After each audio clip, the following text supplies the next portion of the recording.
역대하 24번째 시간입니다. 오늘 말씀은 역대하 23장 1절부터 21절 말씀까지입니다. 16절부터 18절 말씀까지를 합독하고 역대하 23장 전체를 보도록 하겠습니다. 그러면 역대하 23장 16절부터 18절 말씀을 한 목소리로 합독하도록 하겠습니다. 여호야다가 자기와 모든 백성과 왕 사이에 언약을 세워 여호와의 백성이 되리라 한지라. 온 국민이 바알의 산당으로 가서 그 산당을 부수고 그의 제단들과 형상들을 깨뜨리고 그 제단 앞에서 바알의 제사장 맏단을 죽이니라. 여호야다가 여호와의 전에 직원들을 세워 레위 제사장의 수하에 맡기니 이들은 다윗이 전에 그들의 반열을 나누어서 여호와의 전에서 모세의 율법에 기록한 대로 여호와께 번제를 드리며 다윗이 정한 규례대로 즐거이 부르고 노래하게 하였던 자들이더라. 아멘. 어떤 싸움인지 좀 느껴지시죠? 이렇게 참 뭐라 그럴까, 이 곰팡이처럼 누룩처럼요. 정말 이 우상이 뿌리 안 뽑혀요. 계속 제거하면 또 생기고 제거하면 또 생기고. 이스라엘 특히 남유다는요, 이거 싸움입니다. 이거를 제거하면 다시 또 세워지고 또 제거하면 다시 세워지고 세워진 만큼 나라가 무너지고 이것을 제거한 만큼 다시 나라는 회복되고. 어떤 의미에서 인생도 마찬가지입니다. 우리도 모르게 의지하고 있는 것들이 많으면 많을수록 우리는 어떻게 됩니까? 무너집니다. 근데 우리가 오직 하나님만 의지하면 회복됩니다. 간단한 이치입니다. 근데 그게 당장은 아닌 것처럼 보여요. 당장은 우리가 여호와 하나님 온전한 신앙으로 회복되면 조금 부족할 것 같다 생각이 들고 아직도 위험할 것 같고 손해볼 것 같습니다. 그래서 주저하게 되고 타협하게 됩니다. 그러지 말아야 될 줄로 믿습니다. 또 죄송합니다. 우리가 오직 신앙을 회복했는데 육신적인 복을 받지 못한다 한다. 그래도 우리는 세워야 됩니다. 왜냐? 그게 우리가 영원한 세계를 얻는 가장 확실한 방법이기 때문입니다. 오늘 그 답을 내는 여러분 되시기 바랍니다. 자, 이제 역대하 23장, 24장을 이어서 볼 건데 이제 오늘은 23장을 보는데요. 남유다 제8대 왕인 요아스의 통치에 대한 내용입니다. 남유다 제8대 왕이 요아스고요. 아버지는 제6대 왕 아하시아입니다. 그러면 7대 왕은 누굽니까? 중간에 여왕이 한 명 있었습니다. 그게 누구냐? 아달랴입니다. 아달랴. 이 아달랴가 바로 이 여왕인데요. 지금 요 관계 속에서 지금 우리가 조금 이제 뭐를 봐야 됩니까? 이 역대기는 이 사람을 이렇게 아달랴에 대한 이야기는 별로 하지 않습니다. 그러니까 그렇지만 나오죠, 그죠? 우리는 이 사이가 지금 다윗 언약을 깨부수려고 하는 그런 부분들을 우리는 제대로 좀 볼 수 있을 거라고 믿습니다. 자, 오늘 이제 23장을 볼 건데요. 요아스 왕의 통치 개요입니다. 그래서 사실 요아스가 여왕으로 있었던 아달랴를 몰아내고 왕이 되어 대제사장 여호야다의 주도하에서 종교개혁을 하게 되었습니다. 그 내용을 이제 좀 보겠습니다. 두 부분으로 나눠 보겠는데요. 1절부터 11절이 첫 번째입니다. 요아스 통치에 대한 어떤 개요라고 볼 수 되는데요. 대제사장 여호야다가 요아스를 왕으로 옹립하기 위해서 어떻게 보면 혁명 세력이라고 할 수 있는데 레위 지파와 여러 이스라엘의 중요한 지도자들을 만나면서 결국은 요아스를 이렇게 왕으로 즉위하게 되는 그런 부분입니다. 한번 보겠습니다. 1, 2절입니다. 이 제7년에라고 하는 것은 아달랴 7년이라고 보시면 됩니다. 6년 동안 요아스가 여호야다가 있는 성전에 같이 있는 거기에 지금 뭐니까 숨어 지냈죠. 이제 7년째가 되었습니다. 그 말은 여호야다가 그러니까 요아스가 숨어 있은 지 7년이고 그 말은 아달랴가 여왕이 된 지 7년이죠. 이제 여호야다가 용기를 내어 백부장 곧 여호람의 아들 아샤라와 여호하난의 아들 이스마엘과 오벳의 아들 아샤라와 아다야의 아들 마아세아와 시그리의 아들 엘리사밧 등과 더불어 언약을 세우매 그들이 유다를 두루다니며 유다 모든 고을에서 레위 사람들과 이스라엘 족장들을 모아 예루살렘에 이른지라. 이제 같이 이제 뭡니까? 어떤 의미에서 반정을 모의했다고 할 수 있는데 그보다는 회복을 모의했다. 반정이 아니라 빼앗겼던 왕권을 회복한다라고 보시면 되겠죠. 그래서 이제 3절부터 7절까지가 예루살렘에 모인 모든 어떤 중요한 어떤 이스라엘의 어떤 지도자들이 성전에서 요아스와 언약을 세우고요. 그리고 여호야다가 요아스의 즉위의 정당성을 천명하는 그런 이렇게 해서 어찌 보면은 다시 회복하는 거사를 계획하는 내용입니다. 보겠습니다. 온 내중이 하나님의 전에서 왕과 언약을 세우며 이 왕은 이제 요아스가 왕입니다. 한마디로 여기는 아달랴를 왕으로 인정하지 않습니다. 여왕으로 그죠?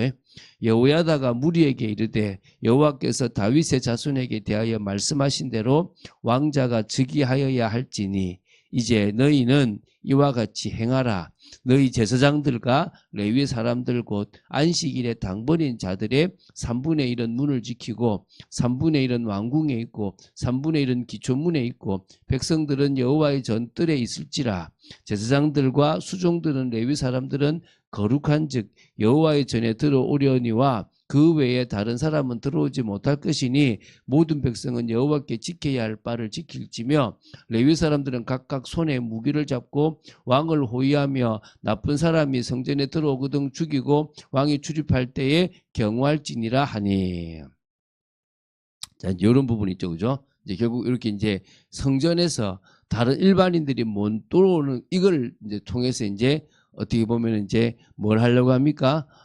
한마디로 이렇게 다시 왕권을 회복하려고 하는 모습이 있습니다. 이제 8절부터 12절인데요. 그래서 이제 이 왕을 이제 지금 즉위식을 하려고 하는 모습입니다. 자, 보겠습니다. 레위 사람들과 모든 유다 사람들이 제사장 여호야다가 명령한 모든 것을 준행하여 각기 수하의 안식일에 당번인 자와 안식일에 비번인 자들을 거느리고 있었으니 이는 제사장 여호야다가 비번인 자들을 보내지 아니하며더라. 안 보낸 겁니다. 그만큼 다 모인 거죠.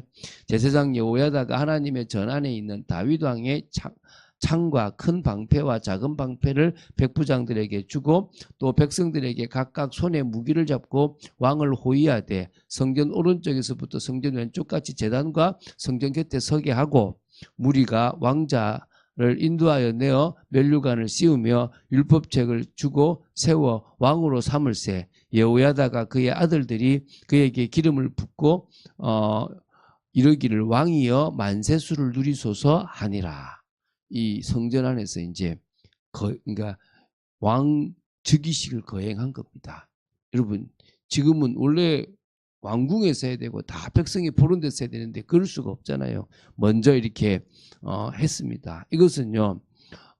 이 몇 가지 중요한 의미가 있습니다. 정치적인 면에서 정통성이 있는 다윗 왕가가 왕가를 회복하는 부분이고요. 또 신앙적인 면에서 여호람으로부터 아시아와 아달랴에 이르는 동안에 남유다에 만연했던 우상, 특히 바알 숭배를 척결하는, 그래서 다시 신앙을 회복하는 부분이 있습니다.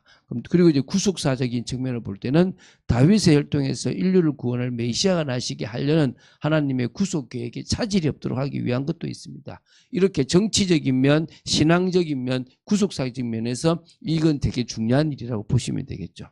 자, 이제 12절부터 21절입니다. 요아스가 왕이 되었잖아요. 이제 드디어 지금 여왕으로 있는 아달랴를 몰아내야 되겠죠. 그리고 대지상 여호야다의 주도하에서 종교개혁을 이렇게 단행하게 됩니다. 12절부터 15절입니다. 이 아달랴를 처형하는 내용입니다. 보겠습니다. 아달랴가 백성들이 뛰며 왕을 찬송하는 소리를 듣고 여호와의 전에 들어가서 백성에게 이르러 봄에 왕이 성전 문 기둥 곁에 섰고 지휘관들과 나팔수들이 왕의 곁에 모셔 서 있으며 그 땅의 모든 백성들이 즐거워하여 나팔을 불며 노래하는 자들은 주악하며 찬송을 인도하는지라. 이에 아달랴가 그의 옷을 찢으며 이르되 외치되 반역이로다 반역이로다 하며 제사장 여호야다가 군대를 거느린 백부장들을 불러내어 이르되 반열 밖으로 몰아내라. 그를 따르는 자는 칼로 죽이라니 제사장의 이 말은 여호와의 전에서는 그를 죽이지 말라 함이라. 왜? 성전에서는 피 흘림이 잘못된 피가 흘러지면 안 되니까, 그죠? 이에 무리가 그에게 길을 열어주고 그가 왕궁 말문 어기에 이를 때에 거기서 죽였더라. 결국은 아달랴가 죽게 되는 일이 벌어지는 겁니다. 이게 지금 하나님이 하시는 거죠. 하나님은 심판하시는데 결국은 하나님의 방식대로 하시는 겁니다. 자, 이제 뭐냐? 이제 우상을 제거하는 종교 개혁을 시작합니다. 여호야다가 자기와 모든 백성과 왕 사이에 언약을 세워 여호와의 백성이 되리라 한지라 온 국민이 바알의 신당으로 가서 그 신당을 부수고 그의 제단들과 형상들을 깨뜨리고 그 제단 앞에서 바알의 제사장 mat단을 죽이니라. 지금은 하는데요. 또 조금 있으면 자기가 또 필요하면 또 우상을 또 끄집어내서 섬기는 이게 참 우리도 마찬가지잖아요. 잘 주님 믿다가 또 조금 괜찮아지면 또 다시 돈 섬기고 또 다른 거 섬기고 있다니까요. 똑같은 모습입니다. 우리가 이 모습을 보면서요. 왜 남유다가 망했고 왜 이스라엘 백성들이 계속 무너졌느냐. 오직이 신앙으로 가야 되는데 자꾸 잘못된 겁니다. 자, 빨리 시간 없어서 넘어가겠습니다. 자, 그래서 여호야다가 여호와의 전에 직원들을 세워 레위 제사장의 수하에 맡기니 이들은 다윗이 전에 그들의 반열을 나누어 여호와의 전에서 모세 율법에 기록한 대로 과거 했던 대로, 그죠? 여호와께 번제를 드리며 다윗이 정한 규례대로 즐거이 부르고 노래하게 하였던 자들이라. 또 문지기를 여호와의 전 여러 문에 두어 아무나 들어오면 안 되잖아요. 무슨 일이든지 부정한 모든 자는 들어오지 못하게 하고, 그리고 이제 백부장들과 존귀한 자들과 백성의 방백들과 그 땅의 모든 백성을 거느리고 왕을 인도하여 여호와의 전에서 내려와 윗문으로부터 왕궁에 이르러 왕을 나라 보좌에 앉힘에 그 땅의 모든 백성이 즐거워하고 성중이 평온하더라. 아달랴를 무리가 칼로 죽였었더라. 이제 회복한 거죠. 여호야다가 조금 더 살았으면 좋았는데 이제 내일 보면 여호야다가 빨리 좀 이렇게 조금씩 죽게 돼요. 그래서 요아스가 여호야다 때문에 막 제대로 하다가 여호야다가 죽으니까 이제 요아스가 조금 무너지는 모습도 나와요. 참 하나님이 어떤 의미에서는 테스트를 하시는 부분도 있는 것 같아요. 우리가 믿음으로 조금 이런 눈들을 보고 우리 자신들을 보면서요. 우리는 어떤 삶을 살아야 될 것인가. 우리도 모르게 자꾸 스멀스멀 올라오는 우상 비슷하게 우리도 모르게 의지하는 것들을 다 내려놓고 오직 주만 의지하는 저와 여러분들이 될 줄로 믿습니다. 그런 축복을 누리는 여러분 되시기를 주 예수 그리스도 이름으로 축원드립니다. 주는 그리스도시요 살아계신 하나님의 아들이심을 고백합니다. 오늘도 말씀 주심을 감사하고 이 요아스가 왕이 되고 정말 종교개혁을 단행한 것처럼 우리의 삶에 주님이 왕이 되시고 또 모든 우상을 버리며 오직의 신앙으로 들어가는 저희들 되도록 지켜주시옵소서. 주 예수 그리스도 이름으로 기도드립니다. 아멘.